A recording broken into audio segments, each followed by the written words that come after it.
a shotgun snap taken by Shedeur. Takes the handoff, throws this one end zone. Touchdown! Touchdown! Colorado! X marks the spot. Xavier Weaver with the lightning bolt thrown by Shedeur Sanders. A touchdown of 9 yards. Takes the handoff, drops, scans, looks, goes for the home run. Down the right side, Xavier Weaver's out there. Makes the grab at the 18-yard line. Slides down, tapped down defensively by the cornerback Colin Wright. Shedeur stands out of the shotgun, takes a snap, runs the option on a pitch on a reverse. Xavier Weaver, he's gonna waltz in like a walk in the park on a Sunday. Now, Xavier Weaver's been so good all season long. He ends up over 100 yards receiving, 2 receiving touchdowns, and that rushing touchdown when he waltzed in as well. Back at the Buffalo Stampede, voice of the Buffs, Mark Johnson, Andy Lindahl, our sideline reporter. Buffs fall in double overtime, giving up a 29-0 lead. Tale of two halves. What was that like down there on the sideline as that thing was getting away from Colorado? Well, and look, Coach Barnett said it during the broadcast when we wrapped up. I was impressed with Coach Prime as well because he was right. You could feel, you could just kind of feel we've kind of got this one, okay? That's what it felt like. I just think he had a good read from the crowd, look, to the broadcast crew. Right. You know, this just felt like one of their best performances they had, and then all of a sudden it wasn't. And, you know, it was crazy because Coach talked about the quick slant that led to the 97-yard touchdown or whatever that ended up being. And you didn't think too much of it at the time, but you and I've watched a lot of football. In the back of my head, I thought to myself, well, I hope that's not the switch for Stanford. But here we are. You know, this was one where Coach talks about it all the time. You've got to be able to run the football when you want to run the football, and this team is still trying to find that gene in their game. Well, you go back to the second overtime. Colorado gets the penalty against Stanford, has it first and goal from the 2, and you want to just poke it in and then put the pressure back on Stanford, and you can't get 2 yards. Yeah, and it was tough. And Hankerson, he had a full head of steam. And credit the Stanford tacklers. Not only did they get in at his feet, they pulled him back. They did a great job. I was right there in the end zone where it happened. They are a good tackling team. Look, it's a disappointing night. I'm not sure Travis Hunter was right after that big touchdown. You guys are asking for a big play in the booth. Travis comes up with it, but then takes a wicked shot in the process. And I just felt like I saw Travis kind of favoring the side a little bit. Now, I'm sure he was tired too. He just wasn't, I don't think he was quite himself after that. Right. And he still played really well, but man, it's just one of those nights, and it's unfortunate it was one of those nights. So the Buffaloes end up dropping this ball game against the Stanford Cardinal in double overtime, 46-43, and afterward we heard from the quarterback, Shedeur Sanders. Powered by Ford. Cars, trucks, and SUVs built for America. Built Ford proud.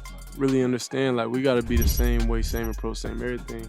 It's a difference with saying that, and it's a difference with meaning and going about it, each and everything. So it was definitely frustrating because, like I say, it was 1 or 2 players away from really hitting explosive plays, from doing the right things each and every drive we had. So, like, when we look at the film and what I noticed on the field is just all 11 players got to do their job, and that's it. We can't, because the stuff going to catch up when it catch up, and it caught up to us today. I'm mainly focused on the team and focused on what we need to improve on, and the people are going to hate you and love you, so you got to understand that's what you can't be happy when everything's good and sad when everything's bad. You got to be the same person regardless. So that's basically where I just stay and how I live my life, is just level-headed throughout the whole game, staying the same way, not getting too up, not getting too down, because as you've seen, things could go left quick. And today's a moment to show that live in person. Now there's QB1 after the ball game. He threw for 400 yards and 5 touchdowns. Did have the 1 interception, though, in the second overtime that really cost the Buffaloes. End up falling because Stanford then comes back and kicks the field goal to win it 46-43. We continue with Andy Lindahl. Now you got to sit there in the stink, if you will, for a couple of weeks, huh? Yeah, that's not easy. Again, Coach Prime letting us know he wishes they could go ahead and play right away, which, look, sometimes that works to your advantage, sometimes it doesn't. I don't think these kids are going to enjoy that they have 2 weeks off. I think they're going to get back to some old school kind of stuff. But look, at the end of the day, the players you have are the players that you have, and they brought in a lot of exciting players. But, you know, fundamentally, some stuff's got to get done with the blocking in the run game. We've talked a lot about that. And hopefully this 2 weeks will give them a chance to maybe scheme up some more pass rush at times. But, you know, these young men, they've had a lot of fun. They've had a lot of attention, a lot of hype, a lot of the sunglasses, the whole deal. I think Coach Prime, from what we heard in the post-game press conference, is going to make this 2 weeks of work again. It may feel like the start of summer camp. Well, now here's where you sit for Colorado. You get this one, which everyone thought you would. You're a heavy favorite in this ball game. You're 5-2 going into a bye. You need one more to get bowl eligible. Now you're sitting at 4-3, right? 1-3 in Pac-12 conference play. UCLA, Oregon State, Utah's in there, Washington State, Arizona's better than people want to talk about. Now you look at this thing and go, boy, you got some tough games coming up here. Where do you find the wins? Yeah, and just this is so tough because it was a home game, and this was one of the games where you were actually thought to be the better team, and for a half you showed it. Now you got to steal one back. You know, that's what's going to be hard. It's probably going to have to be on the road. You're going to have to handle business at home against Arizona, but that was going to be the case anyway.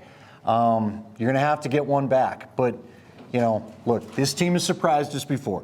They've responded in big moments. Even though it wasn't a win, they responded against USC when they'd had the tough loss against Oregon. Let's see what they do against UCLA in 2 weeks. Well, the Buffaloes will face the Bruins at the Rose Bowl in a couple of weeks. Still don't have a time on that one. We will next week. We'll find out when the Buffs and the Bruins will play. But a disappointing loss as the Buffs cough up a 29-point lead and the falling in double overtime. That's our sideline reporter, Andy LINDAHL. When we come back here in the Buffalo Stampede, basketball season right around the corner. We're talking hoops.